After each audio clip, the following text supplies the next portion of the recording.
신약성경 누가복음 2장 15절부터 20절까지 함께 봉독하도록 하겠습니다.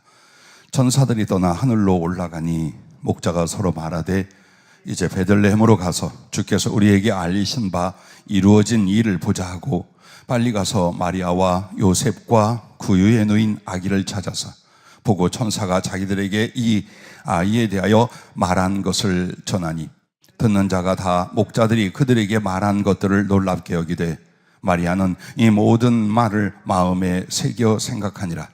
목자들은 자기들에게 이르던 바와 같이 듣고 본 그 모든 것으로 인하여 하나님께 영광을 돌리고 찬송하며 돌아가니라. 아멘.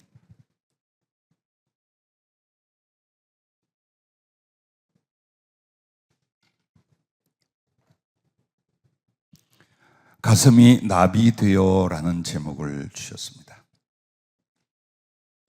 혼자 종일 탐복하며 감동하며 시간을 갖는데 며칠 전 성탄절 예배마다 제목과 본문을 다 주셨다고 했잖아요.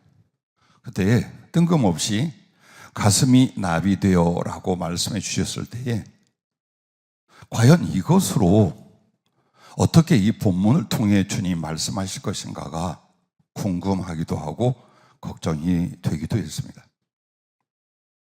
주님하고 이제 이 말씀 본문과 제목을 가지고 엎드려 마음과 또 영을 나눴습니다. 이 내용 안에는 천사들을 만나서 말씀을 받고 아기 예수님을 만난 목자들과 또 그 말씀대로 아기를 낳아 품에 품고 있는 마리아, 그 심령과 삶이 큰 변화를 갖습니다. 오늘 성탄을 맞는 우리에게 일어나야 할 역사라고 말씀하셨습니다. 신앙생활에서 제일 지탄하고 스스로 회개할 부분이 뭐냐면 형식적인, 위선과 형식적인 신앙생활을 계속하는 부분입니다. 자, 성탄절이라고 말합니다. 근데 성탄절의 의미도 은혜도 사모함도 없어요. 25일 날 예배가 있을 거다라는 것 외에는 없어요. 사실 한 주간 정도 사모하고 갈망하고 기도해도 그렇게 뛰어난 신앙은 아니에요. 근데 사실 언제나 뚜껑을 열고 보면 이게 우리들의 본 믿음이고 모습이다라고 느껴져요. 우리의 인생에 주님의 오심보다 더 큰 사건, 더 큰 은혜는 없어요. 그런데 마치 지나간 2000년 전에 어떤 역사로 돌리고, 아니요, 왜 절기를 성경에 말씀하시고 지키게 하셨습니까? 예전에 있었던 이런 일과 구원과 은혜를 오늘 네 안에 재현하라 라는 뜻으로 성경에는 절기들을 반드시 주 앞에서 지키라고 말씀하신 거예요. 자, 그 중에 나머지 우리의 1년 동안 지킨 절기가 성탄절이 없으면 나머지도 없어요. 있을 수가 없었겠죠. 그러면 그 성탄절을 놓고 어떤 기도와 어떤 주님을 향한 사모함을 일으켜야 되는가? 그리고 그 성탄 또한 우리의 심령과 신앙, 삶을 어떻게 만들어 가야 되는가? 여기에 시간과 마음을 다 쏟아도 부족합니다. 그래서 제가 어제도 말씀드린 것처럼 구약에는 최소한 한 절기를 일주일 이상 지키게 했어요. 그런데 가만히 생각해 보니까 하루를 가지고는 의미를 느끼는 것도 부족해. 고난주간이, 부활절이, 혹은 여러분의 추수감사절이 어느 주일날 한 번 예배를 드려서 거기에 충족하게 은혜를 받고 혹은 자기를 나타내거나 예배와 감사의 제물로 드릴 수 있느냐? 아니었다는 게 사실 아닙니까? 그래서 여러분도 수고스럽고 나도 육신적으로는 수고스럽겠지만 소중한 절기 때에 한 주간을 우리는 그 절기로 맞자.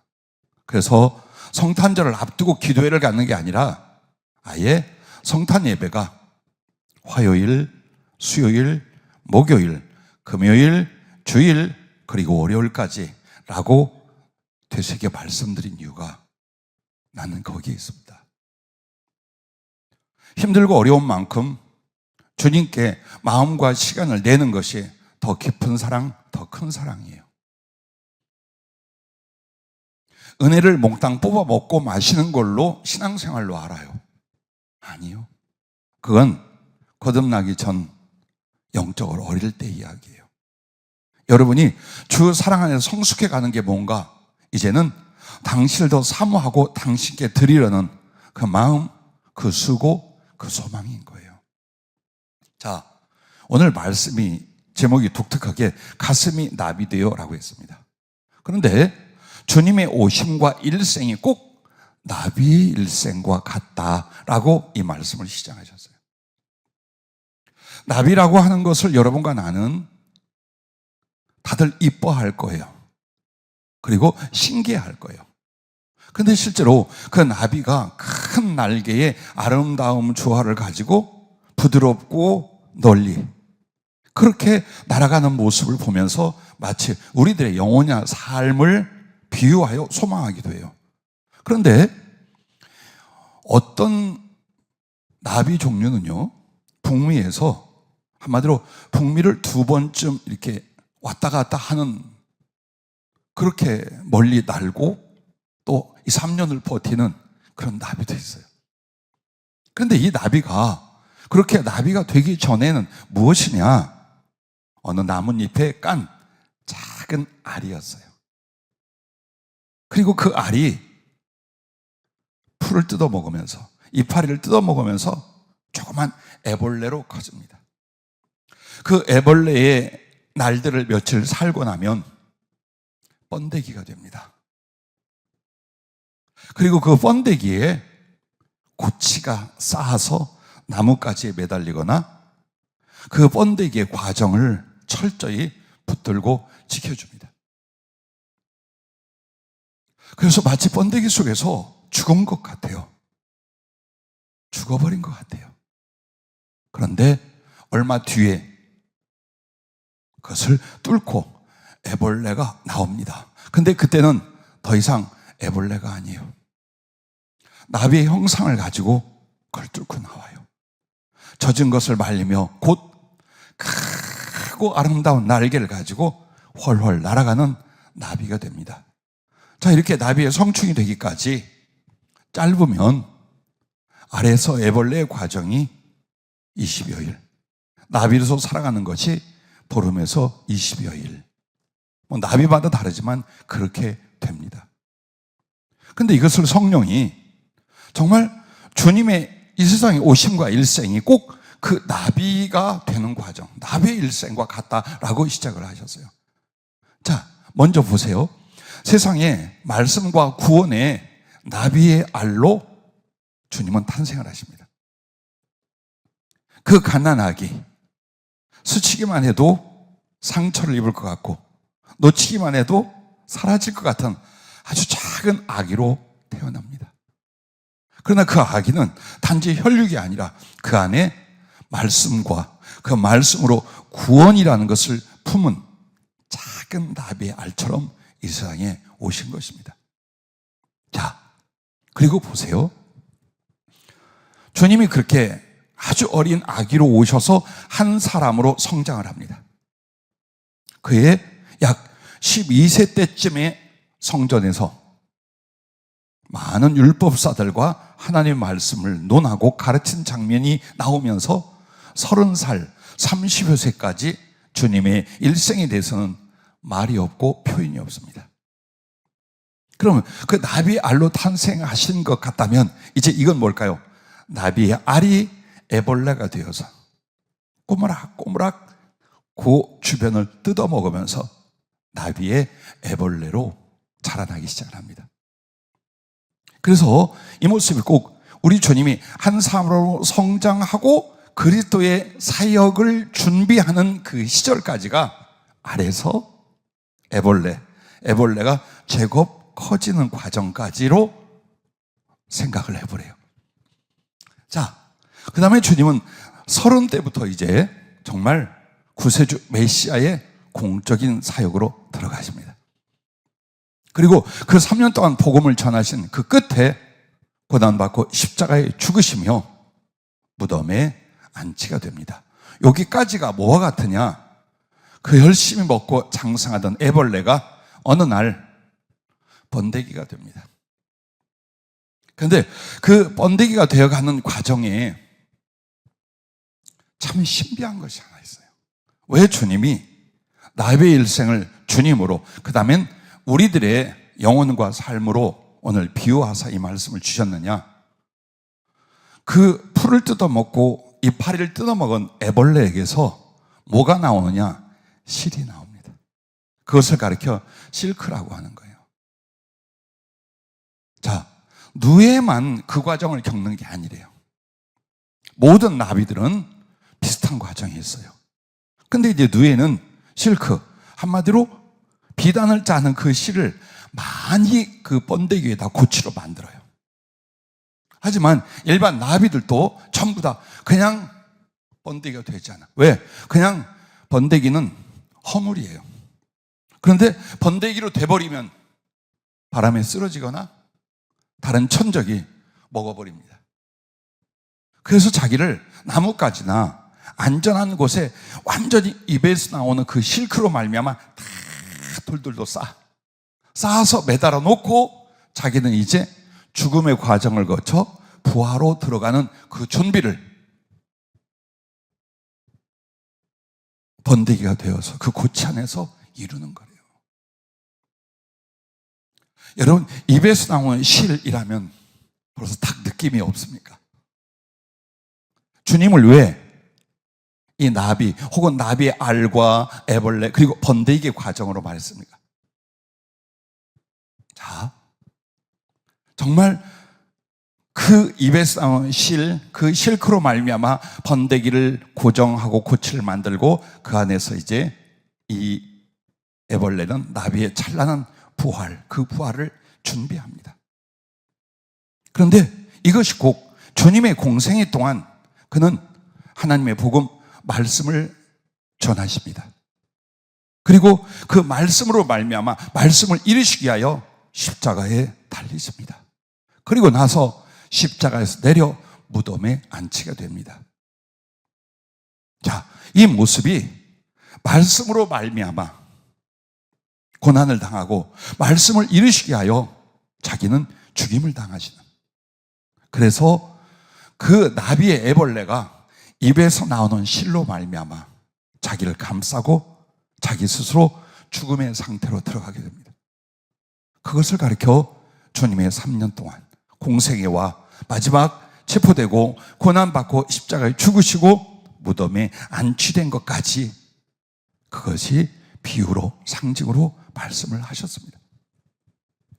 자, 이렇게 주님은 말씀을 따라 죽으시고 그 다음에 어떻게 됩니까? 말씀을 따라 나비와 같이 자유와 영광의 거룩함으로 부활하십니다. 할렐루야.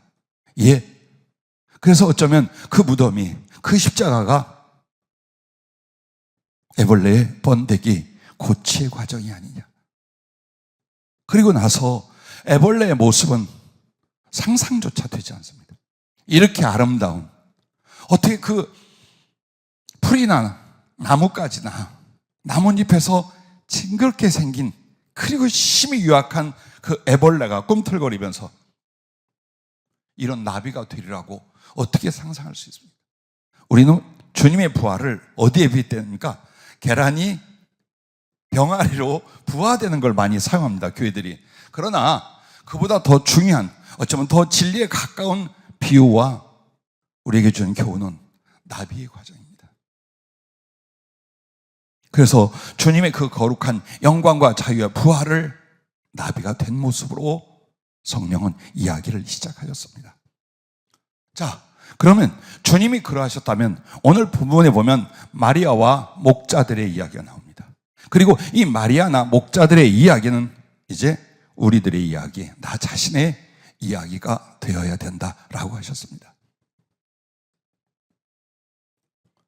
마리아도 그리고 천사의 고지를 듣고 아기 주님을 만나러 왔던 이 목자들도 자기의 본질이 뭔지, 자기의 삶과 그리고 사명이, 그리고 그 후에 영혼의 세계가 무엇인지를 전혀 몰랐습니다. 어떻게?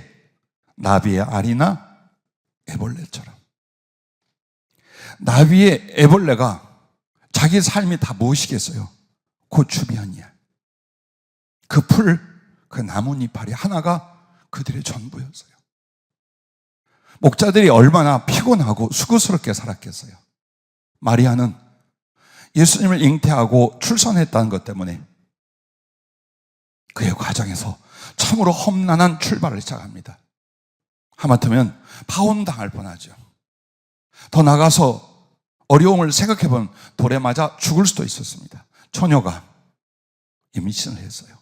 그것도 정혼을 해놓고, 그러면 무조건 율법에 의하여 돌로 쳐 죽여도 합당합니다.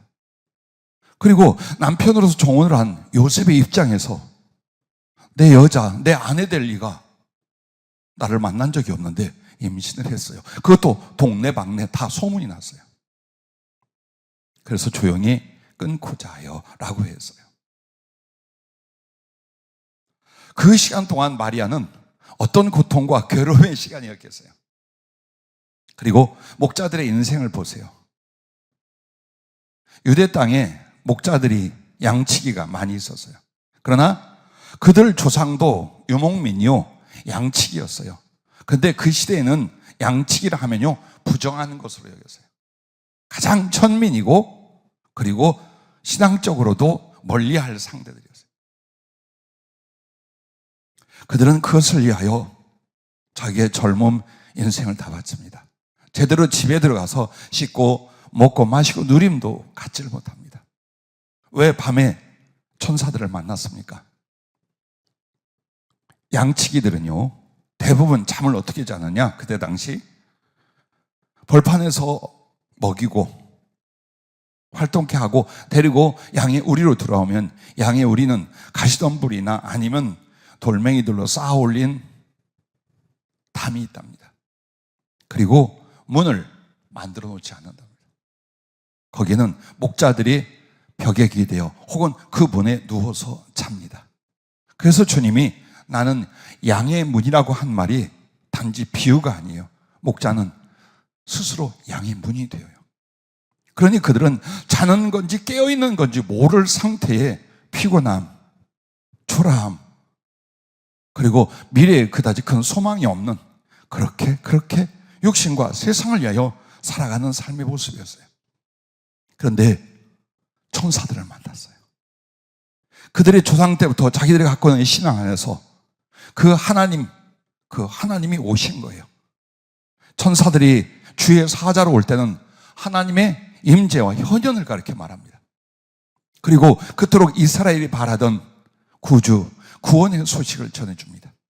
그리고 그 구세주가 실제로 사람이 되어 왔는데 지금 가봐라.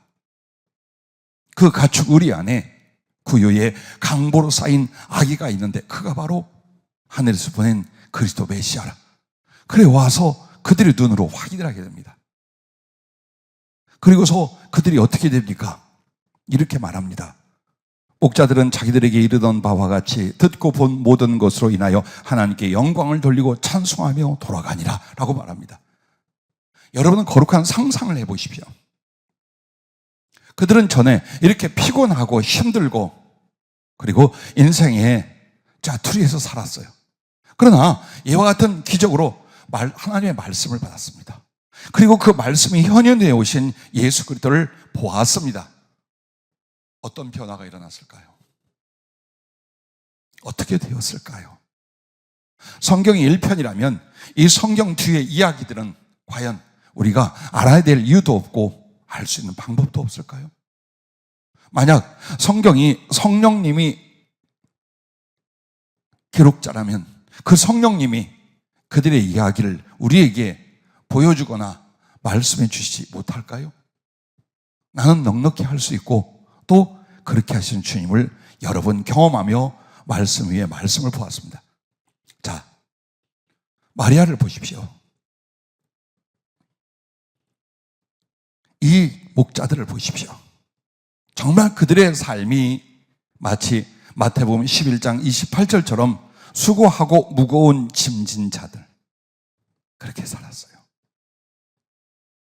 그래서 아무리 봐도 오늘 이 나비라는 말씀은 나비가 되기 전 애벌레에 외롭고 가난하고 힘겹고 유약한 그 모습으로 마리아도 목자들도 살아왔다는 이야기인데, 그런데 그들이 이제 인생의 큰 전환점, 기적 같은 변화가 일어날 수 있는 게 바로 말씀이 육신되어 오신 하나님을 직접 보았다는 것입니다.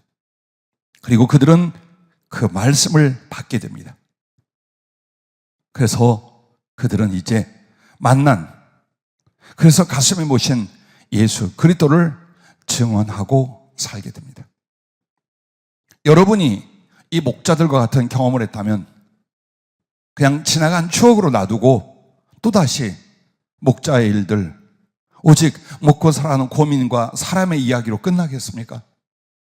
분명히 거룩한 변화, 위대한 하나님을 향한 삶의 변화가 일어나셨을 것입니다. 일어나셨습니까? 여기서 이거 질문하고 넘어갑시다. 여러분이 정말 목자들이 만난 것처럼 주님을 못 만났습니까? 그만한 확신이나 그만한 은혜에 대한 자신이 없습니까? 우리는 왜 지금 신앙생활을 한 지 수십 년이 되는데 똑같이 삽니까? 똑같이 살아가는 이유가 어디에 있습니까?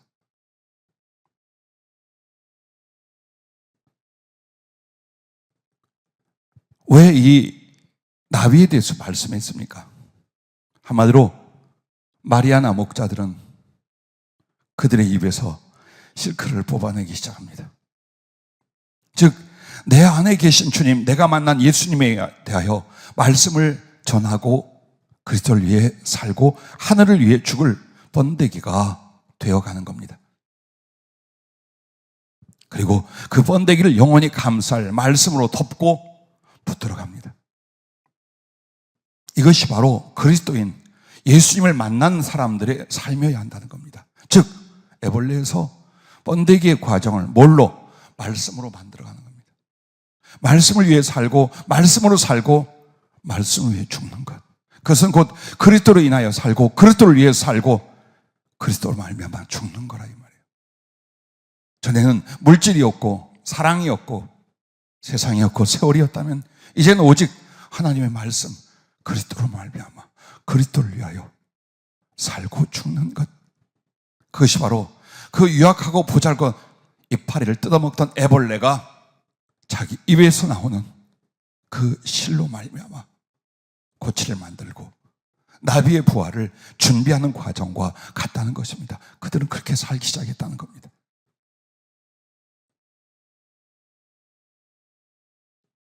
나비가 되는 그날을 위하여, 만약 애벌레로 살다가 애벌레로 죽는다면 나비의 꿈도 나비라는 존재도 되지 못할 것입니다. 그러나 그들은 입에서 나오는 실이 있었어요. 그 입에서 나오는 실로 말미암아 자기를 변화시키고 자기를 살게 하고 자기를 죽게 해요. 오늘 주님은 특별히 그 입에서 나오는 실, 그 실크에 대해서 우리에게 말해주려는 거예요. 주님이 내 안에 계시고 하나님의 말씀이신 그분이 내 안에 있다면 여러분의 삶과 죽음, 생명, 양식과 그리고 삶이 뭐냐? 하나님의 말씀이 복음이다, 그 말이에요. 그리고 그렇게 하나님의 말씀과 그리스도로 말미암아 살아가는 복음의 삶은 결국 복음을 위하여 살지만 복음을 위하여 죽게 된다는 것입니다. 이젠 더 이상 세상 재물이나 삶의 염려를 위하여, 인간적인 애정을 위하여 살고 죽는 이런 존재가 아니라 오직 예수로 살고 예수를 위하여 죽는, 말씀으로 살고 말씀을 전하며 그것을 위하여 죽는 그 번데기의 과정, 목자와 마리아는 그 삶으로 들어갔답니다.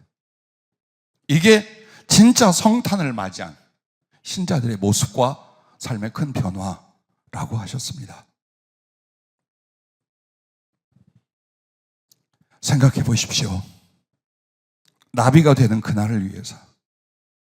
그럼 우리들에게는 그게 무엇입니까? 부활 영광으로 주와 같이 되어 주와 같이 영원히 살 그때 그 하늘, 그 영원을 바라면서 오늘 우리는 하루하루를 말씀을 받고 그리스도를 사랑하고 말씀을 전하고 그리스도를 위하고 그 삶의 본질과 그리고 온전함으로 들어가는 것이라 그 말이에요.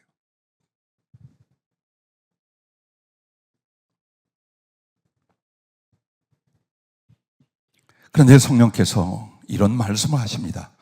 신자라도 평생을 나비가 되지 못하고 땅의 것만 먹고 바라는 애벌레로 살다가 하늘을 한 번 날아보지 못하고 죽는 이가 다수이다. 그 얘기래요. 예, 여러분은 분명히 예수 그리스도의 사랑, 예수 그리스도의 생명, 예수 그리스도의 영광, 예수 그리스도의 부활을 통한 천국의 사람들입니다. 그러면 뭐가 있어야 돼요? 나비가 되기 위해서 살고 죽는 사람들이에요. 그런데 애벌레가 왜 그러면 나비가 되지 않느냐? 번데기가 되기 싫어.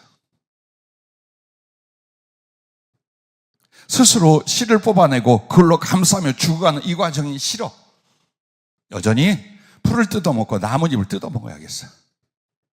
그래서 그 환경과 처제 일들과 삶을 위하여 하늘나라를, 예수 그리스도를 위하여 살고 위하여 죽고 위하여 소망하는 것을 자꾸 줄이기 시작을 해요. 얼마나 많은 나비들의 유충 애벌레가 나비가 되지 않고 죽겠습니까? 생각해 보세요. 나비가 되는 애벌레가 훨씬 작아요. 수없이 많은 애벌레들이 그 과정에서 죽어요. 이걸 우리들의 신앙과 삶으로 옮겨 주님이 비유해 주신 그거예요. 너 육신의 것, 땅의 것만 밝히다 보면 넌 나비 못 된다. 넌 하늘의 사람, 주의 형상으로 부활하는 그 거룩한 은혜에 너는 못 들어간다. 그래서 언제나 우리는 듣기 싫지만 나누는 말씀들이 있어요. 예수 믿는다고 다 천국 가냐? 교회 다닌다고 다 천국 가냐? 예, 듣기 싫지만 우리 안에 항상 거울로 지침으로 돌아봐야 돼요. 이 정도 교회 다니고 이 정도 신앙을 고백하고 봉사와 예배를 드리면 나는 천국에 갈 만하지 않겠는가? 주의 긍휼에 의하여. 그렇게 따지지 말고, 그렇게 넘어가지 말고 나의 모든 정신과 나의 모든 삶과 나의 모든 중심이 어디를 향하고 있는가를 보십시오. 만약 육신과 세상이 목적이고 신앙은 하나의 방편이라면 우리는 애벌레로 죽을 것입니다. 절대로 그 아름답고 자유롭고 영광스러운 나비가 못 될 것입니다. 그러므로 다른 거 없다는 거예요. 번데기가 되라. 죽음과 탈바꿈의 과정을 위하여 말씀으로 너를 감싸라. 말씀으로 살려 하고 그리스도로 죽으려 해라. 그게 바로 그 아름다운 나비가 되게 하여 번데기가 되는 과정이에요. 안 하려고 해요. 제일 쓰라린 게 뭐냐? 날마다 성령이 직접 말씀을 주시고 성경을 풀어 적용하고 예언과 영분과 수없이 많은 지혜와 은사로 우리 교회 식구들과 혹은 멀리서 영적 도움을 받는 이들을 지도해 왔습니다. 그런데 소수의 사람들만 변화하고 성숙해 가요. 대부분의 사람들은 여전히 육신적인 생각과 자기의 사고와 가치관을 절대로 빼앗기지 아니하려 언제나 말씀 앞에서 가슴을 딱 부여잡고 있어요. 나는 그런 성도들하고 10년, 20년을 같이 가고 있어요. 어찌하겠어요? 예수님도 그러하실 텐데 여러분에게 드리는 부탁은 그냥 잊지 말자라는 거예요. 혹 내가 번데기가 되어간다 할지라도 더 그 말씀의 실을 뽑아내어서 전하고 나누고 죽고 사는 온전히 나비를 위한 준비를 여러분과 내가 전심전력으로 하는 것이 바로 성탄의 주님을 만난 것이요 영접한 사람의 진실이라는 것입니다. 번데기가 되는 것을 두려워하지 맙시다. 하나님 말씀을 인하여 고난을 받거나 그리스도를 사랑하고 따르기 위하여 행여 육신적인 죽음이나 고난이 오는 것을 두려워하지 마십시오. 여러분은 그것을 위하여 부름을 받았고 그 삶을 위하여 소원을 한 사람들이에요. 그리고 주님을 닮고 주님을 만나 영혼으로 들어가게 하여 번데기가 되는 과정은 고통스럽지 않아요. 두렵지 않아요. 모든 것을 잃어버리는 과정이 아니에요. 주 안에서 죽음은요, 정말 아름답고 기쁘고 행복한 것이에요. 그런데 그 주 안에서 죽음이 육신적 죽음 전에 여러분의 심령에서 일어나야 돼요. 그 주님 안에서 죽음이 뭡니까? 자기 부인이에요. 그리고 그리스도를 따르기 위한 자기 십자가를 지는 거예요. 이게 번데기가 되는 과정. 심령 안에서 그리스도를 위하여 그리스도와 함께 죽는 과정이에요. 그것은 자유를 가져다 줘요. 그리스도의 사랑을 넘치도록 부어주고 성령이 사로잡고 말씀이 사로잡게 돼요. 사실은 이게 우리들의 신앙생활과 성숙의 과정이었는데 만약 주의 종들이 도와서 세우지 않았다면 그들이 주님께 책망을 받을 것이요. 그리 가르쳤고 그리 권면해서 따르지 않았다면 성도들이 책임을 묻게 될 것입니다. 그래서 마리아와 목자들은 어떻게 살았을까요? 가슴에 주님과 그 말씀을 생명같이 품고 살아가게 됩니다. 그래서 19절 말씀에 이렇게 말하는 거예요. 우리는 이 말씀을 그냥 잘 넘어갈 겁니다. 마리아는 이 모든 말을 마음에 새겨 생각하니라. 이 말은 마리아의 인생의 변화가 바로 그리스도 예수 주님을 만나며 거기서 주신 그 말씀이 평생에 새겨지고 바로 그 삶을 그 수고와 그 죽음을 향하여 가게 되더라. 우리도 주님을 만나고 마치 주님의 성탄이 내 안에서 이루어진 것처럼 여러분이 모든 말씀을 받았다면 그것이 생명처럼 기둥처럼 내게 새겨져서 그 삶을 그 목표와 그 목적으로 가셨어야 하는 거예요.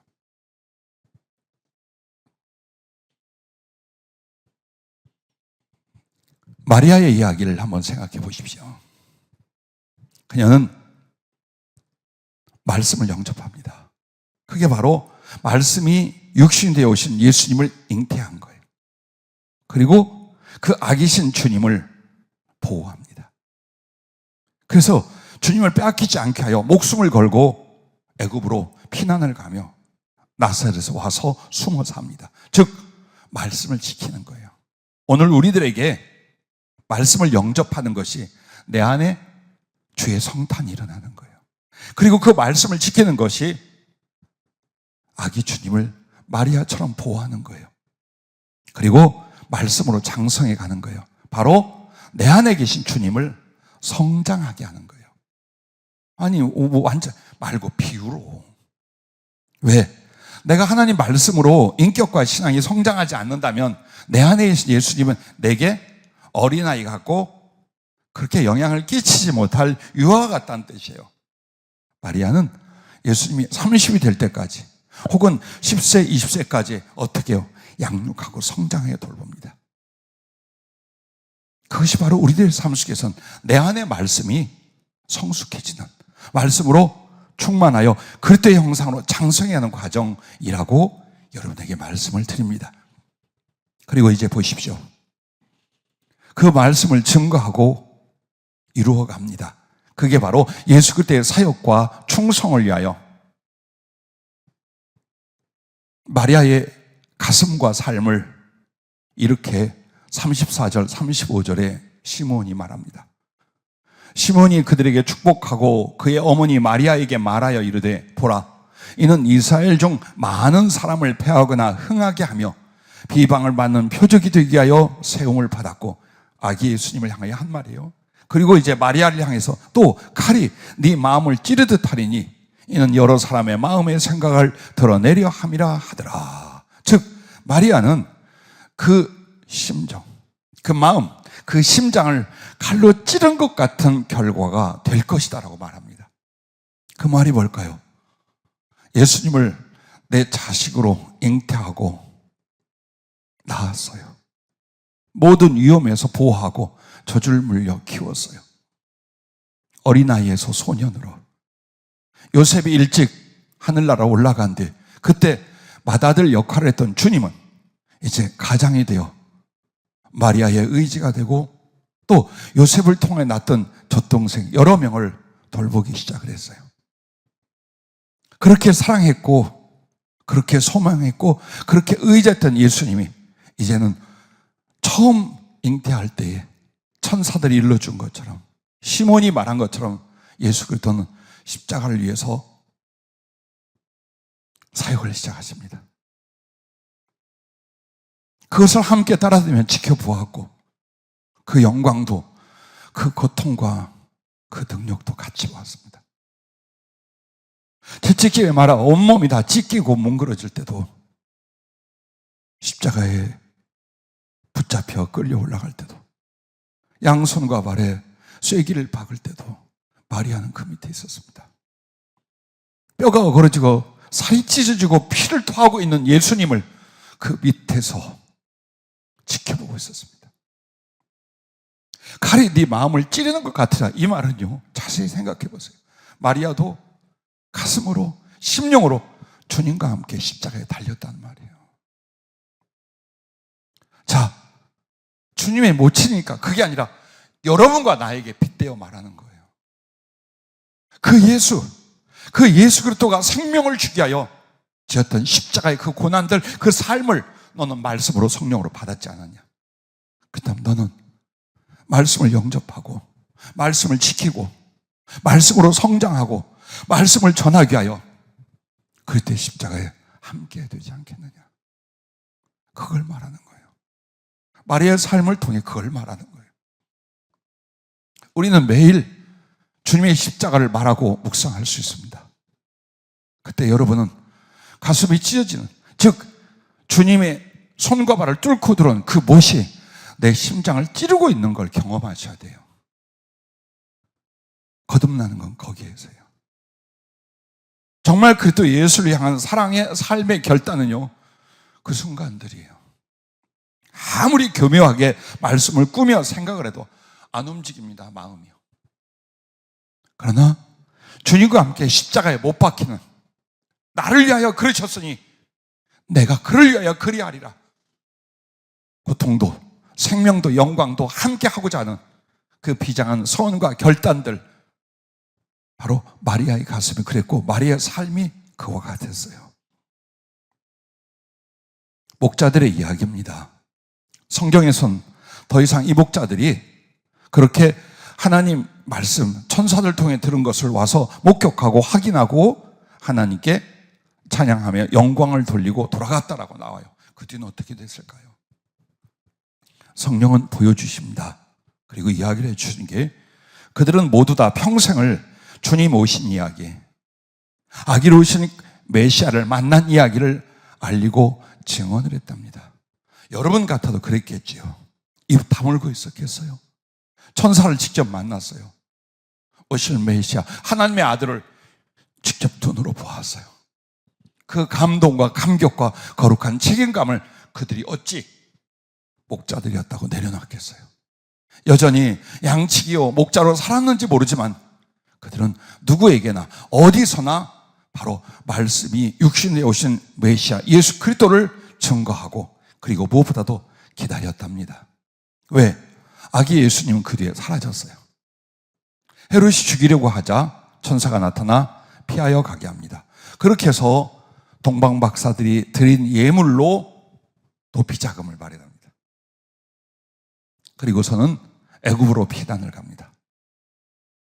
그리고 헤롯이 죽었다는 그 소문을 듣고 나서 돌아오는데 베들레헴이나 예루살렘이 아니라 저 북쪽 시골 나사렛에 가서 몰래 숨어 거기서 주님이 자랍니다. 그래서 베들레헴 예수예요. 원래 그렇죠? 베들레헴 출신 예수인데 그분을 부를 때마다 나사렛 예수라고 한 이유가 바로 여기에 있습니다. 그럼 그 시간이 이제 그 예수님이 사라졌다가 대중들 앞에 저분이야. 하나님의 천사들로 인하여 지시를 받던 그 메시아, 그 구세주셔라는 그분의 등장은 얼만큼 걸렸느냐? 30년이 걸렸어요. 목자들은 나이가 40, 50에 있었고 그 중에 한 명을 보여주시는데 20대가 있었어요.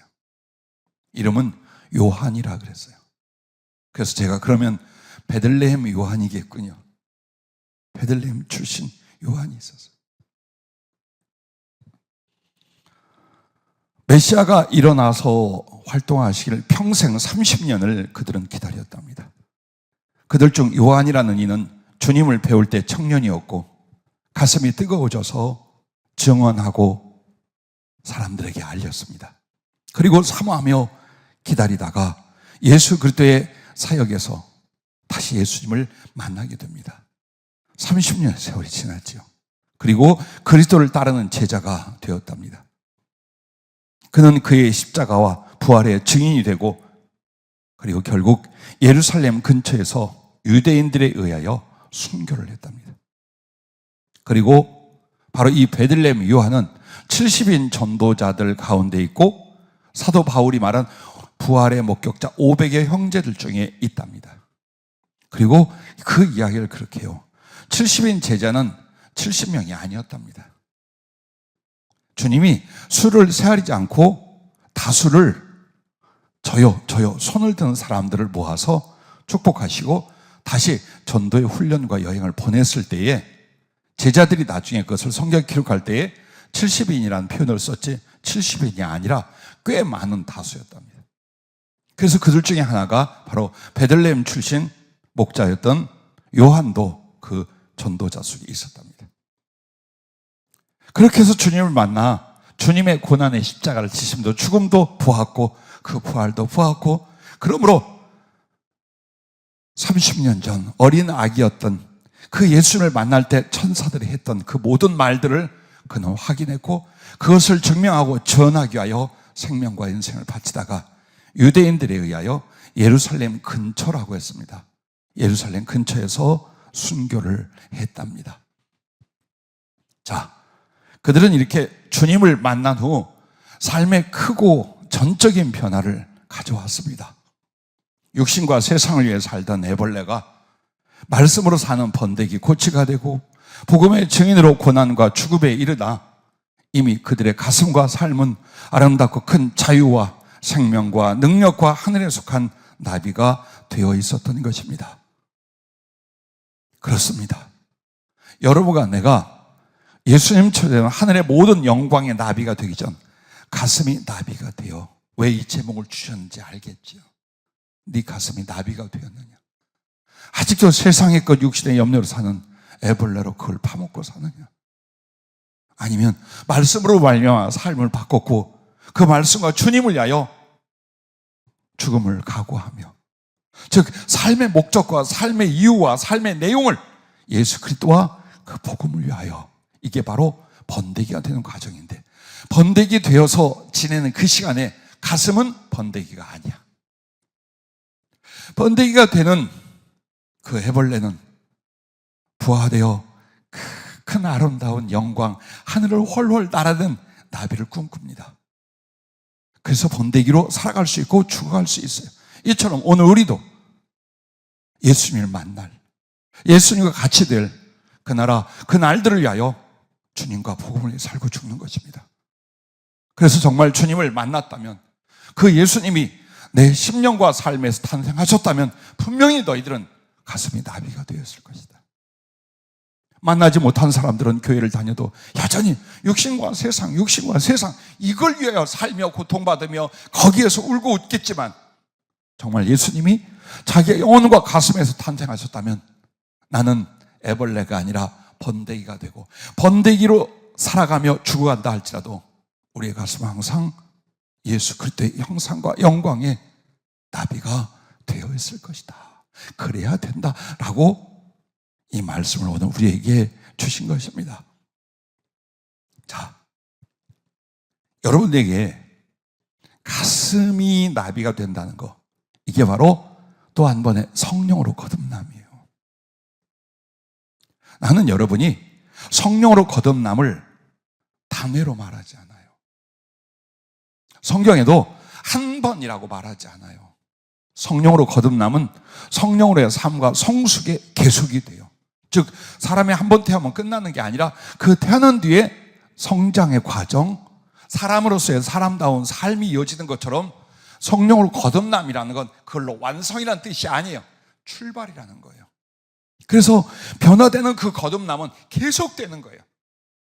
그러므로 성령으로 이 거듭남은 바로 이와 같은 거예요. 번데기, 그것을 가리켜 애벌레가 번데기 되어가는 과정을 용화라고 단어를 써요. 그 용화가 되어가는.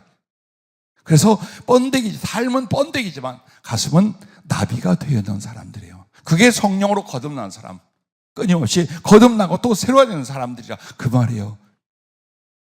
그 가슴과 삶의 나비가 실제 나비로의 부활에 이르게 됩니다. 그래서 우리의 가슴에 부활이 일어나지 않으면, 즉 성령으로 거듭나 예수 그리스도와 그 나라와 그 말씀을 위해 사는 변화가 안 일어나면 우리에게는 영원히 그 나비의 부활 같은 주님의 부활이 내 부활이 되지 않는다 이 말이에요. 그래서 너희들의 가슴에 부활이 있어야 주님의 영광, 영생의 부활을 갖게 된다. 그걸 우리에게 말씀하고 계신 것입니다. 재미있는 걸 하나 보았어요. 여러분, 나비를 어려서 좋아했거나 이뻐하는 사람들은 굉장히 세심히 관찰을 할 거예요. 그런데 그렇게 아름답고 멋지게 부화되고 완전 존재가 바뀌어서 하늘을 날아다니고 형체가 다른데 자세히 보면 애벌레의 몸체가 나비에게 그대로 있습니다. 즉, 이 몸에 생기고 다리 뭐 별거 생기고 날개 나갔잖아요. 그냥 몸체를 자세히 보면 옛적 애벌레의 형태가 남아있어요. 그게 여러분이 부활했을 때에 신비한 다른 형상으로 부활하는 게 아니라 옛 육신을 가졌던 사람의 모습으로 부활할 거예요.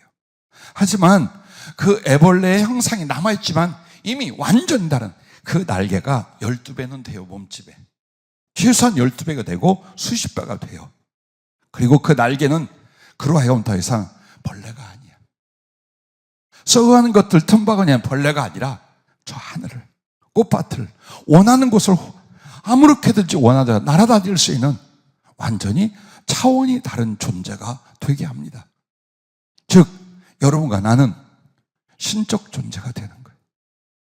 이 연약하고 무능한, 그리고 이 부족한 한 인간이 하나님같이 되는 거예요. 그게 부활이에요. 그래서 이미 여러분과 내 가슴에는 심령의 부활이, 즉 가슴은 이미 나비가 되어 있어야 된다. 그걸 오늘 이렇게 말씀을 하고 계신 것입니다. 하루 종일 울먹거리고 소름끼쳐하고 아파하고 감사하고 회개하는 그런 시간이 됐어요.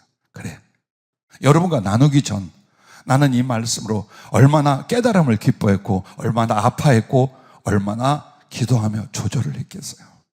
그래, 내게 부딪혀오는 삶의 현실들 만만치 않아. 몸은 쇠약해가고, 그리고 내가 가진 것은 세상적으로 없고, 또 하나님 앞에 꿈꾸는 사역이라고 대단하게 펼쳐져 있는 것도 아니고, 갈등도 아픔도 염려도 얼마든지 있을 수 있어요. 그런데 날마다 주님 오셔서 나비가 되는 꿈을 꾸게 해요. 매일 기도할 때마다 여러분을 위하여 축복하고 안수하고 또 여러분과 사역을 위해서 중보기도를 합니다. 그리고 나서 내게는 굉장히 달콤하고 감동적인 시간이 있어요. 주님하고 둘이 사랑의 데이트를 합니다. 근데 그때마다 그냥 내 마음을 은혜로 채우시려는 그 환상과 그 말씀이 아니에요. 교훈하고 가르치고 만들고 회개케 하고 그 꿈을 향하여 목숨을 바쳐 준비하게 하고 나아가게 하는 바로 그런 시간들이에요. 그래서 비록 정신 차리고 나면 여전히 약한 나, 지금 여기에 이 모습으로 있는 나예요. 그러나 주님과 함께 꿈을 꾸는 시간은 내 가슴은 나비야. 나는 애벌레도 죽어있는 번데기도 아니에요. 예. 그래서 그 꿈이, 바로 그 가슴이 여러분과 나의 삶을 앞으로 만들 거예요. 주를 위해 어떻게 살고 복음을 위해 어떻게 죽을지 그걸 결정할 거예요. 오늘 주 예수께서 여러분을 위하여 여러분 안에 탄생하셨습니다. 마리아의 가슴처럼, 목자들의 인생처럼 바로 여러분의 가슴과 그 가슴을 따르는 삶이 나비가 되기를 주의 이름으로 축복합니다. 기도하겠습니다.